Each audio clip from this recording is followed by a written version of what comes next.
Okay so अभी हम start करेंगे अपना मास्टर एथिकल हैकिंग कोर्स। और आज जो हम इस कोर्स में बात करेंगे, हम बात करेंगे कि ये कोर्स में क्या क्या आपको मिलेगा।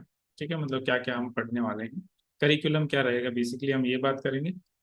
और उसके बाद नेक्स्ट जो हम कल से स्टार्ट कर लेंगे, तो कल से हम स्टार्ट करेंगे कि इंट्रोडक्शन टू एथिकल हैकिंग। ठीक है, पहला तो हम इंट्रोडक्शन करेंगे और दूसरा फिर हम लैब सेटअप की ओर चले जाएंगे, क्योंकि इसमें सबसे ज़्यादा जरूरी है कि आप अपनी लैब सेटअप करो।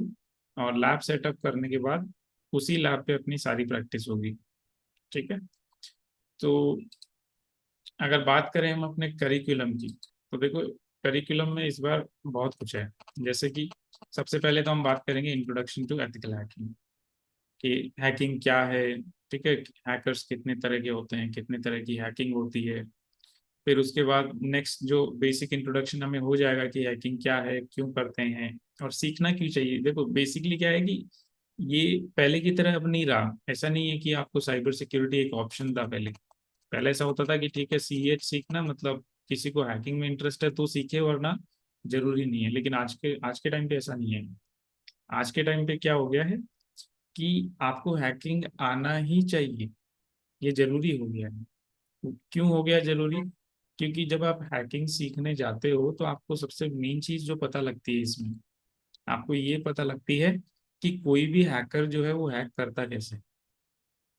और जब आपको ये पता लग जाएगा कि कोई भी हैकर हैक कैसे करता है, तो दूसरी चीज आपको उसमें ये भी पता लग जाएगी कि आप क्या गलती कर रहे हो जिसकी वजह से हैकर हैक कर पा रहा है। देखो हैकर कभी इतना स्मार्ट नहीं होता कि वो ऐसे राह चलते आदमी को हैक कर लेगा, नहीं, ऐसा कभी नहीं होता। ठीक है, हमेशा गलती यूजर की होती है जो उस टेक्नोलॉजी को यूज कर रहा है। आप मोबाइल की बात कर लो, आप मोबाइल यूज कर रहे हो, तो क्या हम मोबाइल में सारे सिक्योरिटी फीचर फॉलो थोड़ी करते हैं? नहीं करते ना। कि हम ठीक है फेसबुक यूज नहीं कर रहे, हम ये नहीं कर रहे, हम वो भी नहीं कर रहे, हम कहीं से गाने भी डाउनलोड नहीं कर रहे, कोई पिक्चर भी डाउनलोड नहीं कर रहे, कोई मूवी भी डाउनलोड नहीं कर रहे, कोई मॉडिफाइड या क्रैक सॉफ्टवेयर भी डाउनलोड नहीं कर रहे। करते ही है ना लोग। तो ये गलती हमेशा किसकी होती है? यूजर की, जो उस टेक्नोलॉजी को यूज कर रहा है। ये किसी भी चीज के लिए एप्लीकेबल है। देखो मोबाइल फोन के लिए भी ये एप्लीकेबल है, आपके लैपटॉप डेस्कटॉप कंप्यूटर सब चीज के लिए ये एप्लीकेबल है, क्योंकि गलतियां हम हर जगह करते हैं। और दूसरा सबसे बड़ा प्रॉब्लम क्या आ रहा है कि जब लोग हैकिंग के बारे में बात करते हैं ना, कि भाई तुम ऐसा क्यों कर रहे हो, तुम हैक हो जाओगे, तो लोग क्या बोलते हैं, भाई हमारे अकाउंट में कुछ है ही नहीं, कोई लेके जाएगा तो भी क्या लेके जाएगा। ऐसे सोच के हम एकदम टेंशन फ्री होके बैठे रहते हैं। ठीक है, तो ये भी एक गलत सोच है जिसकी वजह से हम बहुत ज्यादा केयरलेस हो जाते हैं कि भाई हमारे बैंक अकाउंट में कुछ नहीं है, हमारे फोन में ऐसा कुछ नहीं है, कोई लेके जाएगा तो क्या लेके जाएगा। ठीक है, तो ये कुछ ऐसी मेंटेलिटी हो गई है कि भाई हमारे पास तो कुछ है ही नहीं, कोई लेके जाएगा तो कैसे लेके जाएगा और क्या ले जाएगा। अगर कोई हैक भी कर लेगा तो उसको कुछ मिलेगा ही नहीं। तो हमेशा ऐसा नहीं होता है कि कोई आपको तभी हैक करेगा जब आपके पास कुछ है, नहीं, ऐसा जरूरी नहीं है। आज के टाइम पे तो बिल्कुल भी नहीं है। ठीक है, अगर आपके फोन में कुछ नहीं है, चलो मान लिया आपके फोन में कुछ नहीं है, आपके अकाउंट में बैलेंस भी नहीं है, ठीक है, और आपका फोन हो गया हैक, आपका लैपटॉप हो गया हैक, तो अब आपके लैपटॉप में भाई कैमरा तो है, पीछे भी कैमरा है फोन में, और फ्रंट कैमरा भी होता है, लैपटॉप में भी आपके कैमरा होता है, माइक्रोफोन्स होते हैं जिससे आप बातें करते हो। तो अब आप किस टाइम पे क्या कर रहे हो वो सब हैकर देख सकता है। मतलब किसी भी टाइम पे वो आपके फोन का एक्सेस लेके ये देख सकता है कि आप क्या कर रहे हो। फोटो ले सकता है, लाइव देख सकता है, आपकी ऑडियो वो रिकॉर्ड करके सुन सकता है। मतलब अब उसको और क्या जरूरत है? अब कंटेंट बनाने के लिए अगर उसको फोटो मिल गया आपका, तो वो तो एडिट करके कुछ भी बना देगा। और अगर उसने कुछ भी बना दिया, अगर हैकर ने कुछ भी बना दिया, तो फिर आप क्या कर लोगे? आप तो जस्टिफाई करते रहोगे ना। मान के चलो जस्ट एन एग्जाम्पल कि आप बैठे हो, हैकर ने आपके फोन का एक्सेस लिया किसी भी तरीके से, और उसने आपकी एक फोटो क्लिक की, उस फोटो को वो मॉडिफाई कर देगा। Modify in the sense edit कर देगा कुछ भी गलत तरीके से, और फिर उसने कहीं सोशल मीडिया पे डाल दिया, आपके ही फोन से आपके अकाउंट से आपको पता भी नहीं चलेगा। अब क्या करोगे? किसको जस्टिफिकेशन दोगे भाई? जिसने देख लिया रिलेटिव्स भी होते हैं हमारे नोन, कोई भी सोशल मीडिया अकाउंट ले लो, रिलेटिव्स होते हैं, दोस्त होते हैं, फैमिलीज होती हैं।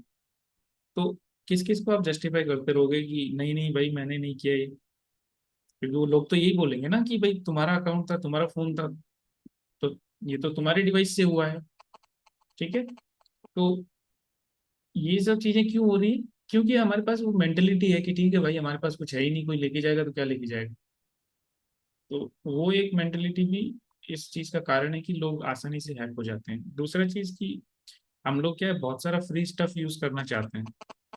हमें क्या चाहिए, हमें भाई साहब पेड वाले सॉफ्टवेयर भी फ्री में चाहिए। ठीक है, जिनके पैसे लगते हैं वो चीजें हमें फ्री में चाहिए। कोई भी सॉफ्टवेयर ले लो, हम तो पैसे देना ही नहीं चाहते। वीपीएन चाहिए, फ्री चाहिए। कोई भी मूवी आ गई तो भाई हम डाउनलोड करके देख लेंगे, हम तो सिनेमा क्यों जाएं, क्यों हम दे 200 300 500 रुपए। ठीक है। तो एक ये चीज है कि हमको क्या चाहिए, सब कुछ फ्री चाहिए। और इंडिया में तो आपको पता है कि जहाँ पे फ्री का नाम आ गया ना, पब्लिक तो मतलब फुल आएगी, एकदम फुल। भीड़ कंट्रोल नहीं होगी वहां पे। ओके। आज आप किसी को बोल दो भाई ये मूवी आ गई, इस वेबसाइट पे है, जाओ डाउनलोड कर लो, और देखो भाई अगले दिन कितने डाउनलोड आ जाते हैं। एक के बाद एक, एक के बाद एक। भाई कहाँ से डाउनलोड की? अरे भाई उस वेबसाइट पे मिली थी, डाउनलोड कर ली। अब उस मूवी के साथ क्या आ गया वो पता नहीं है। ठीक है। जरूरी नहीं है, देखो ऐसा नहीं है कि कोई हैक करता है तो आपको किसी, आप मतलब आपके फोन में कुछ वो आके ही डालेगा, नहीं। कई बार हम डाउनलोड करते हैं। ठीक है, हैकर लोग क्या करते हैं, हमेशा वो टारगेट ऐसे सेलेक्ट नहीं करते कि ठीक है भाई मुझे उसी बंदे को हैक करना, नहीं। कई बार वो सिर्फ इसलिए भी हैक कर लेते हैं कि ठीक है एक बार एक पब्लिक हो जाएगी ना, अब उसमें से वो सेलेक्ट करेंगे किस किस को टारगेट करना है। तो जो लोग मूवी डाउनलोड कर रहे हैं उनको तो पता ही नहीं है क्या चल रहा है। ठीक है, उनको तो पता ही नहीं है बैकएंड में क्या चल रहा है, और या फिर मूवी के साथ फोन में क्या आ गया या लैपटॉप में क्या आ गया। लैपटॉप धीरे चल रहा है, कोई बात नहीं है, चल रहा है चल रहा है, रिस्टार्ट कर लेंगे। लेकिन चल क्यों रहा है उसका रीजन कोई पूछना नहीं चाहता। ठीक है। तो बहुत सी ऐसी मेंटेलिटी है, जैसे बताया ना मैंने कि एक तो ये फ्री वाली मेंटेलिटी है कि हमें सब कुछ फ्री चाहिए। दूसरा, बहुत ज्यादा केयरलेस हम हो गए। ठीक है, आजकल सब कुछ इंटरनेट पे है। सब कुछ इन द सेंस कि हर कोई इंटरनेट पे अवेलेबल है और अपनी सारी इंफॉर्मेशन शेयर कर रहा है। आज जिसको देखो, कहीं घूमने जाएंगे फोटो लगा देंगे। ठीक है। सबको इंस्टाग्राम पे फॉलोअर्स बढ़ाने की होड़ लगी हुई है कि भाई साहब इतने फॉलोअर तो होने ही चाहिए, फिर दिखाना भी तो है कि भाई मेरे इतने फॉलोअर हैं। अब उन फॉलोअर्स में कौन आपके बारे में इंफॉर्मेशन गैदर कर रहा है आपको पता भी नहीं है। आप तो बस अपलोड किए जा रहे हो कि भाई यहाँ जा रहे हैं वहां जा रहे हैं। प्लान बना नहीं कि बस एक प्लेन का सिंबल, भाई साहब गोइंग टू दिस लोकेशन, इस तरह के स्टेटस लग जाते हैं और वहां पहुंचते ही फोटो लग जाती है। तो इतनी सारी इंफॉर्मेशन हम खुद ही दे रहे हैं। हैकर अपने आप थोड़ी ले रहा है ये सारी इंफॉर्मेशन, हम खुद दे रहे हैं ना। तो वो चीजें हैं। और फिर लोग क्या करते हैं, सोशल मीडिया की बात कर लो आप, जैसे इंस्टाग्राम की बात कर लो। हम रोज देखते हैं, आप कितने अकाउंट देखोगे जिनमें फैंसी तरीके से ये लिखा हुआ है भाई साहब मेरा बर्थडे ये है। कोई लिखेगा केक मर्डर है, कोई लिखेगा कि landing on earth first cry. ठीक है, इस तरह की चीजें वो लिख देते हैं। तो इंफॉर्मेशन हैकर को मिलती नहीं है, ज्यादा से ज्यादा इंफॉर्मेशन तो लोग दे देते हैं खुद ही। क्योंकि लोग देने को तैयार बैठे हैं, क्योंकि उनको शो ऑफ करना है कि भाई मेरी लाइफ में क्या चल रहा है। उनको दिखाना है कि मेरी लाइफ में ये सब चल रहा है मुझे। या फिर ये कह सकते हैं कि मैं इतना खुश हूँ, मैं इतना खुश नसीब हूँ, मतलब इस तरह की चीजें लोग शो ऑफ करना ज्यादा चाह रहे हैं। ठीक है, तो ये सब चीजें हैं जो हैकिंग का रीजन बनती है। और इन्हीं सब चीजों के कारण हमें सीखनी भी चाहिए। क्योंकि अब अगर आप किसी को बोलोगे भाई तू इंस्टा पे स्टोरी मत लगा, तुम व्हाट्सएप पे स्टेटस मत लगाओ, मानेंगे क्या कोई बात? नहीं मानेंगे। क्यों नहीं मानेंगे? हम तो ऐसा कुछ लगा ही नहीं जाए। इसमें गलत क्या है? इसमें गलत क्या है? किसके लिए लगा रहे हो? अगर उनसे पूछे कि किसके लिए लगा रहे हो, हमें तो लगानी है, दिखाना है बस सब। हमें तो सबको दिखाना है कि भाई आज तो मैं यहाँ पे गया, आज तो मैंने स्टारबक्स की कॉफी पी, आज तो मैं स्टारबक्स में बैठा था, आज तो मैं बर्गर किंग में बैठा था, आज तो मैं दोस्त के साथ बैठा था। तो सबकी इंफॉर्मेशन देनी है ना, खुद के अलावा सबकी देनी है। तो मानेगा कोई नहीं। ठीक है। तो अब सब लोगों का ये इस तरह से अवेयर होना जरूरी है कि हम जो इंफॉर्मेशन दे रहे हैं उससे अटैकर क्या कर सकता है, कोई भी हैकर उस इंफॉर्मेशन से क्या कर सकता है। क्योंकि देखो उसे एक सिंपल सा एग्जांपल मैं देता हूँ यहाँ पे, ठीक है, इसमें ऑफेंड होने वाली बात नहीं है। कि हम क्या करते हैं, जैसे मान के चलो हम फैमिली ट्रिप के साथ जा रहे हैं, मदर्स डे भी हमारा आता है, फादर्स डे भी आता है, राखी भी आती है, राइट। तो हम फैमिली के साथ, भाइयों के साथ, बहनों के साथ, या मम्मी पापा के साथ, या फिर कॉलेज फ्रेंड्स के साथ हम फोटो लगा देते हैं, और फिर हम क्या करते हैं, उनको टैग भी कर देते हैं कि हाँ ये एट सिंबल और ये इसकी जो इंस्टाग्राम हैंडल है ये वाली। अब हैकर क्या करेगा, वो आपके अकाउंट में बैठा है, वो उसको भी रिक्वेस्ट भेज देगा, और जिसको रिक्वेस्ट जाएगी वो क्या करेंगे, वो देखेंगे ओके यहाँ पे तो कमलेश ने भी फॉलो किया हुआ है, तो मैं भी कर लेता हूँ। भाई दोस्ती तो है, मैं भी कर लेता हूँ। लेकिन अब किसको पता कि वो बंदा दूसरे बंदे की भी इंफॉर्मेशन गैदर कर रहा है। ठीक है, तो हम जो फोटोज शेयर करते हैं उनको भी वो एडिट करके कुछ भी कर सकते हैं, और आजकल तो एआई का जमाना आ गया, इतना गंदा आ गया ये टाइम कि एकदम रियलिस्टिक सब कुछ लगता है, मतलब एडिटिंग आप कह ही नहीं सकते कि ये एडिट किया हुआ है। ओके, इतना रियलिस्टिक सब कुछ हो गया है। तो इसलिए आज के टाइम पे हैकिंग सीखना ऑप्शनल नहीं है, आपको इतना पता तो होना ही चाहिए कि आप कैसे सेफ रह सकते हो। ठीक है, तो ये सब चीजें हैं, और इसके लिए हमें सारी हैकिंग सीखनी है। ठीक है, तो हम बात करेंगे इनिशियली, सबसे पहले स्टार्ट करते टाइम इंट्रोडक्शन के बारे में। ठीक है, कि हैकिंग क्या होती है और कितने तरह के हैकर्स होते हैं, वो सब चीजें हम बात करेंगे यहाँ पे। फिर हम लैब सेटअप के बारे में बात करेंगे कि लैब सेटअप आप कैसे करेंगे, तो उसके लिए मैं आपको सारी चीजें बताऊंगा कि जैसे कौन कौन से ऑपरेटिंग सिस्टम्स की आपको जरूरत पड़ेगी, और कौन कौन से टूल्स की आपको यहाँ पे जरूरत पड़ने वाली है। फिर टूल्स के बाद में ये भी हम बात करेंगे कि कौन कौन से और एक्स्ट्रा सॉफ्टवेयर्स हैं, या फिर आपके सिस्टम की क्या रिक्वायरमेंट्स हैं। ठीक है, कि आपको कितना रैम होना चाहिए, कितना सीपीयू का कौन सा होना चाहिए, तो वो सब चीज़ें हम बात करेंगे। और फिर उसके बाद हम ये भी देखेंगे कि हर एक सॉफ्टवेयर को कैसे डाउनलोड करना है, हर एक ऑपरेटिंग सिस्टम को कैसे डाउनलोड करना है, फिर कैसे इंस्टॉल करेंगे, कैसे वो सब एक नेटवर्क में होंगे, और फिर कैसे हम उनमें कम्युनिकेशन करवाएंगे। ये सब करने के बाद हम बात करेंगे हैकिंग फेजेस की। ठीक है, तो हैकिंग फेजेस हमारी, हैकिंग में टोटल 5 फेजेस होते हैं। तो हम उन 5 फेजेस की बात करेंगे, कौन कौन से 5 फेज होते हैं। ठीक है, और वो बात करने के बाद हम बात करेंगे इंफॉर्मेशन गैदरिंग की। ठीक है, तो वैसे तो देखा जाए, अगर एक ओवरऑल आइडिया में अगर आपको दूं, तो टोटल 5 फेज होते हैं हमारे पास। पहला होता है रिकॉनेसेंस, जिसको हम फुटप्रिंटिंग भी बोलते हैं, या फिर आप उसको इंफॉर्मेशन गैदरिंग भी बोल सकते हो। दूसरा हमारे पास होता है स्कैनिंग का फेज। तीसरा फेज जिसमें हम एक्सेस ले लेते हैं, ठीक है, सामने वाले सिस्टम का हम एक्सेस ले लेते हैं। फिर चौथा फेज आता है आपको कि एक्सेस आपको मिल गया, अब उस एक्सेस को आपको मेंटेन करना है। ठीक है, उस एक्सेस को आपको मेंटेन करना है, ताकि जैसे देखो क्या होता है कि कोई भी टारगेट है ना, तो जैसे नॉर्मली अगर आप अपने सिस्टम का या लैपटॉप का एग्जांपल लें, अगर आपको लगे कि आपका लैपटॉप में कुछ दिक्कत चल रही है, तो आप सबसे पहली चीज क्या करेंगे, उसको रीस्टार्ट कर देंगे। रीस्टार्ट करते ही क्या होगा, कनेक्शन डाउन। कनेक्शन डाउन मतलब हैकर का एक्सेस गया। ठीक है, तो अब मेंटेनिंग एक्सेस में क्या होता है कि हम कुछ इस तरह का प्लान करते हैं कि अगर यूजर शट डाउन भी कर देगा ना सिस्टम, तो जैसे ही वो वापस सिस्टम को चालू करेगा हमें फिर से एक्सेस मिल जाएगा। ठीक है, तो ये सब चीजें मैं आपको इसमें कोर्स में प्रैक्टिकली मैं आपको दिखाने वाला हूँ कि कैसे अगर यूजर रीस्टार्ट भी कर देगा तो भी आपको एक्सेस रहेगा। ठीक है, जैसे ही सिस्टम स्टार्ट होगा फिर से अपने को एक्सेस मिल जाएगा। फिर उसके बाद फाइनली 5वां पेज आता है, जो कि है क्लियरिंग द ट्रैक्स। ठीक है, तो क्लियरिंग द ट्रैक्स वाले फेज में क्या होगा कि जो भी हम कर रहे हैं, तो देखो आपको पता है कि कोई भी सिस्टम हो, भले वो लिनक्स सिस्टम हो, विंडोज हो, या फिर आपका राउटर ही हो, तो हम कुछ भी किसी भी डिवाइस में करते हैं तो एक लॉग जनरेट होता है। ठीक है, तो अब उस लॉग के बेस पे क्या होता है, बहुत सारी इंफॉर्मेशन होती है। उस लॉग के अंदर बहुत सारी इंफॉर्मेशन होती है कि ठीक है, कहाँ से एक्सेस हुआ, कैसे एक्सेस हुआ, फिर सिस्टम में क्या क्या चेंजेस हुए, ठीक है, वो सारी इंफॉर्मेशन आपके लॉग्स में होती है।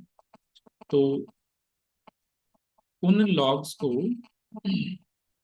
ठीक है, उन लॉग्स को हमें डिलीट करना होगा, क्योंकि वो एक प्रूफ है कि सिस्टम हैक हुआ है।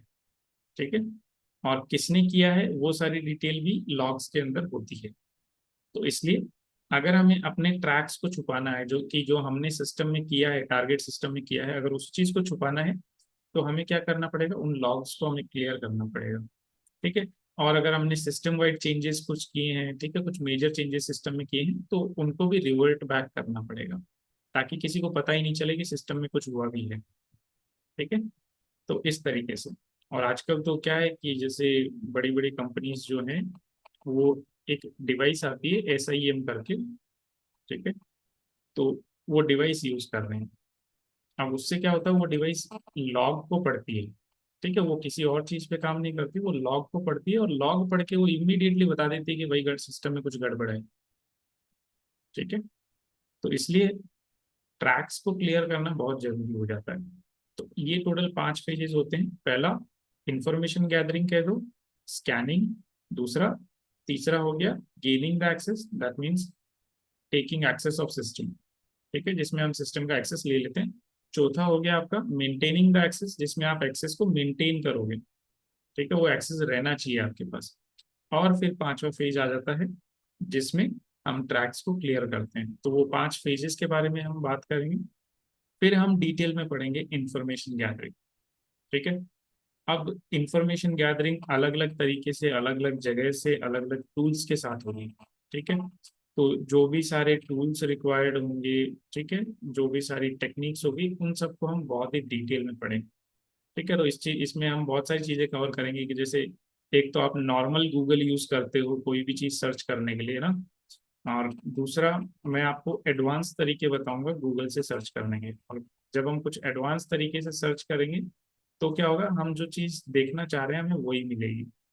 ठीक है, हम पिन पॉइंट कर सकते हैं, हमें सारी वो मतलब सारे रिजल्ट्स के थ्रू जाने की जरूरत नहीं है। फिर दूसरा हम बात करेंगे, एक गूगल हैकिंग डेटाबेस होता है। ठीक है, तो गूगल हैकिंग डेटाबेस का यूज करके आप क्या क्या कर सकते हैं, कैसे इंफॉर्मेशन गैदर कर सकते हैं, वो सब चीजें हम बात करेंगे।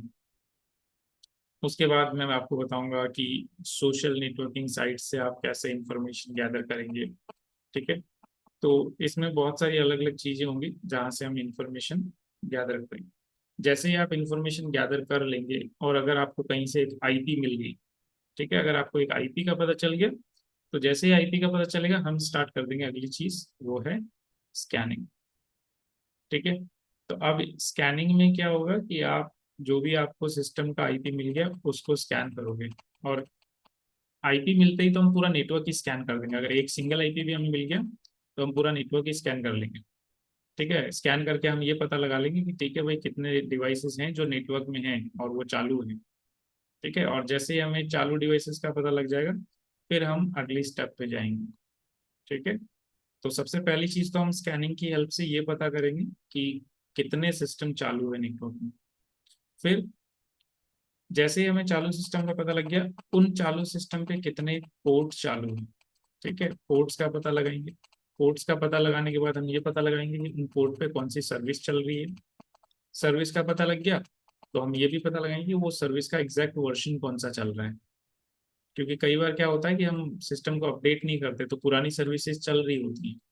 और पुरानी सर्विसेज में बहुत ज़्यादा चांसेस होते हैं कि वो किसी तरीके से हैक हो सकती है, वो किसी तरीके से एक्सप्लॉइट हो सकती है। ठीक है, तो वो पता करेंगे। फिर हम उसके भी आगे जाके हम ये पता करेंगे कि ऑपरेटिंग सिस्टम कौन सा चल रहा है, कि जो सामने वाला सिस्टम है वो विंडोज का है, लिनक्स का है, विंडो है तो 7 है, 8 है, 10 है, 11 है, वो सारी चीजें हम पता करेंगे। ठीक है, तो इस तरीके से हम सिस्टम के बारे में ज्यादा से ज्यादा डिटेल और निकालेंगे इसमें। ठीक है, फिर हम अगले फेज में जाएंगे, जहाँ पे हमें सिस्टम का एक्सेस लेना है। ठीक है, तो सिस्टम का एक्सेस लेने के लिए मैं आपको पासवर्ड ब्रेकिंग सिखाऊंगा। ठीक है, अब पासवर्ड ब्रेकिंग में आपको 2-3 तरीके से दिखाऊंगा। कि देखो, 2 सिचुएशन हो सकती है। एक तो आप पासवर्ड चेंज कर दो। हमें मतलब ही नहीं है, जो ओरिजिनल पासवर्ड है उससे हमें मतलब ही नहीं है। ठीक है, एक तो वो सिनेरियो होता है। दूसरा सिनेरियो कि आप फोकस करते हो कि कैसे आपको ओरिजिनल पासवर्ड पता लग जाए। ठीक है, तो जब पासवर्ड चेंज करना है तो वो तो आजकल बहुत लोगों को पता है वो ट्रिक, तो कि कर सकते हैं, आसानी है। ठीक है, और ये चीज़ें मैं आपको दोनों के लिए बताऊंगा, आपको विंडोज़ के लिए भी बताऊंगा और लिनक्स के लिए भी बताऊंगा कि लिनक्स में आप कैसे पासवर्ड ब्रेक करेंगे और विंडोज़ में कैसे पासवर्ड ब्रेक करेंगे। फिर ओरिजिनल पासवर्ड कैसे लेना है वो भी मैं आपको बताऊंगा। ठीक है, कि आप कैसे ओरिजिनल पासवर्ड का पता लगा सकते हैं, वो भी विंडोज़ के लिए भी और लिनक्स के लिए भी। ठीक है, तो ये चीज़ें हम कवर करेंगे किसमें, पासवर्ड ब्रेकिंग, जहाँ पे हम सिस्टम के पासवर्ड को क्रैक कर देंगे। फिर आता है वल्नरेबिलिटी एक्सप्लॉइटेशन। अब वल्नरेबिलिटी एक्सप्लॉइटेशन क्या है, जैसे मैं आपको बता रहा था कि हम टारगेट सिस्टम के बारे में पता करेंगे कि टारगेट सिस्टम में कितने पोर्ट्स चालू हैं, उन पोर्ट्स पे कौन सी सर्विस चल रही है और सर्विस का वर्जन कौन सा चल रहा है। तो ये सब पता करने के बाद हम उस सर्विस के वर्जन में ये पता करेंगे कि क्या इनमें से कोई सर्विस ऐसी है जो एक्सप्लॉइट हो सकती है। ठीक है, क्योंकि अगर आउटडेटेड वर्जन है ना किसी भी सर्विस का, तो मतलब वो डेफिनेटली वल्नरेबल है। ठीक है, नए वर्जन में हमेशा पुराने वर्जन की कमियां जो होती है उनको दूर किया जाता है। ठीक है, तो इसमें हम ये देखेंगे कि कैसे आप अलग अलग वल्नरेबिलिटीज को एक्सप्लॉइट कर सकते हैं। ठीक है, अब कई बार आप बोल सकते हैं कि अगर कोई सिस्टम में एकदम ही अपडेटेड ही है, कोई सिस्टम है जो बिल्कुल ही अपडेटेड है, तो फिर उसमें तो वल्नरेबिलिटी होनी ही नहीं चाहिए। तो उसको कैसे क्रैक करेंगे, उसको कैसे हैक करेंगे। ठीक है, तो देखो, तरीका एक नहीं होता है, तरीके बहुत सारे होते हैं। और अगर कोई सिस्टम टोटली सिक्योर है तो सिस्टम ही तो सिक्योर है ना, इंसान तो नहीं है। अब हमें इसी तरीके से जो आपका टारगेट यूजर है जो उस सिस्टम को यूज कर रहा है उसको ट्रिक करना है। तो हम क्या करेंगे, हम बनाएंगे वायरस। ठीक है, तो वायरस बनाना हम सीखेंगे कि कैसे आप वायरस बनाएंगे। ठीक है, तो हम बिल्कुल एकदम जीरो हार्मफुल वायरस से लेके बहुत ज्यादा हार्मफुल वायरस तक बनाएंगे जो पूरे सिस्टम को ही क्रैश कर देगा। ठीक है, तो वो क्रैश करके हम देखेंगे नहीं, मैं आपको बताऊंगा कैसे करना है। ठीक है, तो ये चीज आप देख सकते हैं। और उसके बाद एक वायरस, जैसे ये वायरस, ट्रोजन, स्पाईवेयर, ठीक है, ये सब क्या है, मेलवेयर के टाइप है। तो वो मेलवेयर्स के बारे में मैं आपको बताऊंगा। लेकिन इनमें एक फेमस चीज होती है ट्रोजन, बहुत ही इंपॉर्टेंट और बहुत ही इंटरेस्टिंग चीज होती है। ठीक है, ये वो चीज है जो आपको इस कदर सिस्टम का एक्सेस दिला देती है कि इतना एक्सेस तो सामने वाले के पास भी नहीं होता। ठीक है, जो यूज कर रहा है ना उसके पास भी इतना एक्सेस नहीं होता जितना ट्रोजन वाले के पास होता है। ठीक है, तो मतलब ये कह सकते हो कि ट्रोजन वाला पूरा सिस्टम को कंट्रोल कर सकता है। जिस हैकर ने अगर ट्रोजन होर्स बना दिया और सामने वाले सिस्टम में अगर इंस्टॉल कर दिया, तो अब उसके पास पूरा एक्सेस है, वो सिस्टम में कुछ भी कर सकते हैं। और यहाँ पे मैं आपको कुछ फिल्मी सीन भी दिखाऊंगा। ठीक है, कि जो फिल्मों में होता है ना वो रियल लाइफ में भी होता है, बस लोगों को समझ में नहीं आता। फिर अब आपने ट्रोजन बना दिया, उस ट्रोजन को एक रियल एप्लीकेशन के साथ कैसे अटैच करोगे। तो वहां पे मैं आपको पेलोड अटैच करना भी सिखाऊंगा कि आपने एक रियल एप्लीकेशन देखी है, उस एप्लीकेशन में हम अपना प्रोग्राम अटैच कर देंगे, कोई भी उस एप्लीकेशन को डाउनलोड करके इंस्टॉल करेगा और हमें एक्सेस मिल जाएगा। ठीक है, फिर हम बात करेंगे नेक्स्ट स्टिगेनोग्राफी की। तो स्टिगेनोग्राफी एक बहुत ही इंटरेस्टिंग टेक्निक है जिससे कि आप सीक्रेटली कम्युनिकेट कर सकते हो। ठीक है, ऐसा होता है ना कि जैसे आपने देखा होगा कि दूसरे कंट्रीज में हमारे एजेंट्स होते हैं, राइट।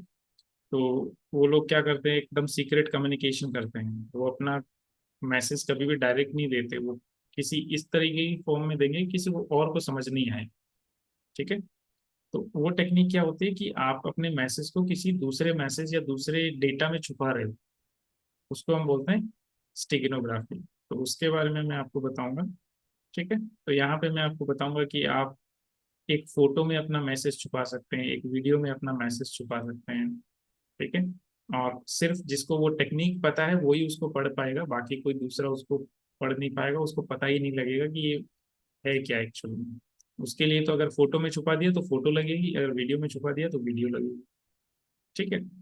उसके बाद हम स्निफिंग की बात करेंगे। और जब हम स्निफिंग की बात करेंगे तो स्निफिंग के टाइम पे हमारे man in the middle attack काम में आएगा।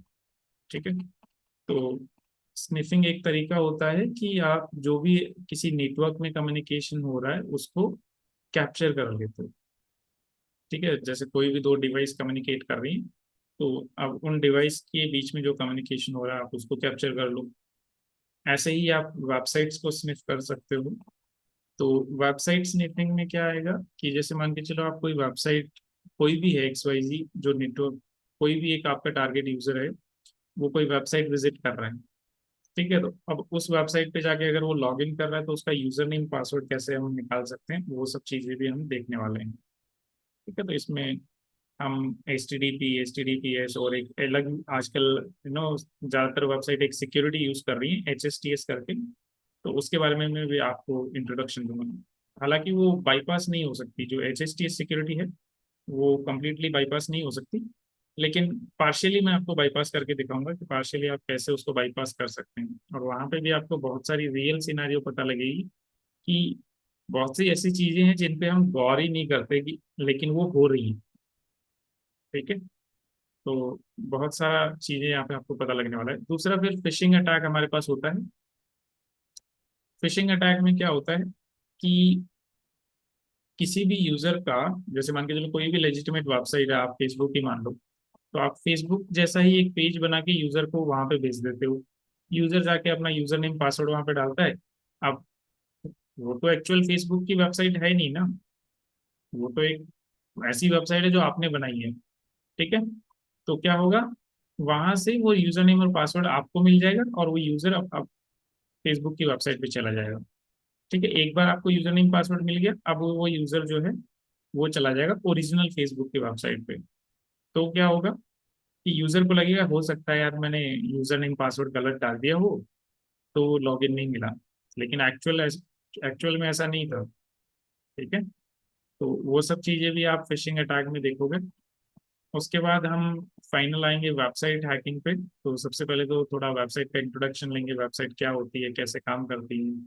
उसके बाद कमेंड इंजेक्शन की बात करेंगे। किसी भी वेबसाइट में आप कमांड इंजेक्शन की एक वल्नरेबिलिटी है, ठीक है, ये command injection HTML access SQL। Okay, तो इन सब चीज़ों के बारे में हम बात करेंगे कि आप कमेंट्स को कैसे इंजेक्ट कर सकते हैं और इंफॉर्मेशन निकाल सकते हैं वेबसाइट से। क्योंकि कई बार क्या होता है कि जो वेबसाइट बनवाते हैं ना लोग, तो वो सिक्योर नहीं बनवाते। मतलब जब भी किसी को काम करवाना है, जैसे मान के चलो आप ही अपनी वेबसाइट बनवाने जाओ, तो आप देखोगे कि यार मेरे लिए वेबसाइट सस्ते में कौन बना के देगा। ठीक है। अब जो सस्ते में बना के देगा वो तो ऐसे ही बनाएगा, वो सिक्योरिटी का क्यों ध्यान रखेगा। आपने बोला मुझे ये फोटो चाहिए और ऐसा कुछ दिखना चाहिए, वो वैसा डिजाइन करके आपको दे देगा, सिक्योरिटी से मतलब ही नहीं। ठीक है। तो कमांड इंजेक्शन हुआ, HTML इंजेक्शन हुआ, इन सब की हेल्प से कई बार क्या होता है कि आपको वो इन्फॉर्मेशन पता लग जाती है या आपको कंप्लीट वेब सर्वर का ही एक्सेस मिल जाता है कई बार। ठीक है। तो अलग अलग तरह के अटैक होते हैं इनमें भी। तो हम यहाँ पे बात करेंगे कि आप कमांड इंजेक्शन कैसे परफॉर्म करेंगे, HTML इंजेक्शन कैसे परफॉर्म करेंगे। ठीक है। उसके बाद क्रॉस साइट स्क्रिप्टिंग एक बहुत ही इंटरेस्टिंग स्टफ है। इससे भी आप कैसे टारगेट यूजर्स को कॉम्प्रोमाइज कर सकते हो। ठीक है। SQL इंजेक्शन, और यहाँ इसमें तो मैं आपको SQL में तो एकदम लाइव वेबसाइट भी दिखाऊंगा। ठीक है, हम अलग अलग वेबसाइट्स हैक करके देखेंगे और ये देखेंगे। इसी देखो SQL क्या है कि SQL एक डेटाबेस की कम्युनिकेशन के लिए लैंग्वेज। ओके, अगर एक ओवरऑल व्यू दूँ तो SQL एक ऐसी लैंग्वेज है जो एप्लीकेशन यूज करती है डेटाबेस से कम्युनिकेट करने के लिए। ठीक है। तो अब उस डेटाबेस में क्या क्या इंफॉर्मेशन होती है, जैसे मान के चलो अमेजन है, तो अमेजन के डेटाबेस में क्या क्या इंफॉर्मेशन हो सकती है कि कौन कौन यूजर हैं, तो उनका यूजर नेम क्या है, उनके मोबाइल नंबर क्या है, पासवर्ड, मतलब हम जो भी इंफॉर्मेशन स्टोर करते हैं किसी वेबसाइट पे। ठीक है। अमेजन पे आपने स्टोर किया हुआ आपका क्रेडिट कार्ड नंबर है, आपका एड्रेस है, आपका मोबाइल नंबर है, ईमेल एड्रेस है, वो सब इंफॉर्मेशन आपने सेव की हुई है, वो डेटाबेस में पड़ी है। आप किसी होटल में चेक इन करते हो, जैसे मान के चलो आपने होटल बुक किया है, तो अब होटल की वेबसाइट है, आपने बुक कर दिया, तो वो सारी इन्फॉर्मेशन जाएगी कहाँ पे, वो डेटाबेस में जाएगी। ठीक है। और यूजर्स लॉगिन कर रहे हैं वेबसाइट पे, अगर कोई वेबसाइट है जो आपको लॉगिन फैसिलिटी दे रही है, तो उसका डेटा भी सारा कहाँ जा रहा है, वो जा रहा है डेटाबेस में। ठीक है। तो एसक्यूएल इंजेक्शन परफॉर्म करके हम वो डेटाबेस वाला डेटा निकाल सकते हैं। अगर वेबसाइट वल्नरेबल है तो वो डेटाबेस वाला डेटा हम बाहर निकाल सकते हैं, और इससे आपको एक्सेस मिल जाता है यूजर नेम से, पासवर्ड से। आपने सुना होगा कई बार ना कि जैसे ये बिग बास्केट करके कंपनी है, इन सब के डेटाबेस हैक हो गए थे, और बहुत सारे यूजर्स का डेटा क्या होता है फिर डार्क वेब पे बेच दिया जाता है। ठीक है। तो अब उस डेटा में लोग क्रेडिट कार्ड अटैच कर रहे हैं। ठीक है। अगर उस वेबसाइट पे किसी ने क्रेडिट कार्ड अटैच किया हुआ है, किसी ने डेबिट कार्ड अटैच किया हुआ है, कोई यूपीआई से पेमेंट कर रहा है। ठीक है।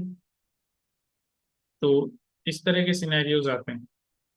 अब वो सारा डेटा तो जाता ही है ना, क्योंकि डेटाबेस में पड़ा है। अगर डेटाबेस हैक हो गया, सेफ नहीं है, तो फिर हैकर्स के हाथ में लग गए आपके यूजर नेम, पासवर्ड्स, आपके क्रेडिट कार्ड नंबर्स, आपके जो भी एक्सपायरी डेट्स हैं, वो सीवीवी कोड्स हैं, वो सारी इंफॉर्मेशन हैकर्स को पता लग जाती है। ठीक है। तो ये होता है सब एसक्यूएल इंजेक्शन की हेल्प से। और हम, जैसे मैं बता रहा हूँ कि हम लाइव वेबसाइट पे मैं आपको इसमें दिखाऊंगा कि कैसे हम डेटाबेस से इंफॉर्मेशन निकाल सकते हैं। फिर डॉस एंड डीडॉस, ये भी दो इंपॉर्टेंट अटैक है जो बहुत सारी कंपनीज पे ऑलमोस्ट डेली होते हैं। ठीक है। तो डॉस डीडॉस कॉन्सेप्ट समझेंगे कि जैसे नॉर्मल सिनेरियो का डॉस डीडॉस का अगर आपको समझना हो तो आप ऐसे समझ सकते हो कि कोई भी वेबसाइट की, जैसे रिजल्ट की वेबसाइट है, अगर भाई एक दो दिन पहले बोर्ड का रिजल्ट आया है, ठीक है, तो जो रिजल्ट वाली वेबसाइट होती है वो नॉर्मल डे में तो बहुत अच्छे से काम करेगी, लेकिन जिस दिन रिजल्ट आ गया ना उस दिन तो खुलेगी ही नहीं वो वेबसाइट। क्यों? क्योंकि नॉर्मल डे में तो कोई उस वेबसाइट को ओपन ही नहीं करता। और फिर जैसे ही रिजल्ट आता है, एक बंदे के लिए 10 बंदे चेक करने लग जाते हैं। किसी फैमिली में अगर एक बंदे ने एग्जाम दिए तो 10 लोग उसका रिजल्ट चेक करेंगे, और साथ में उसके रिलेटिव और करेंगे। तो ऐसे करके क्या होता है कि उस वेब सर्वर पे इतना लोड आ जाता है कि वो सबको रिस्पॉन्ड ही नहीं कर पाता।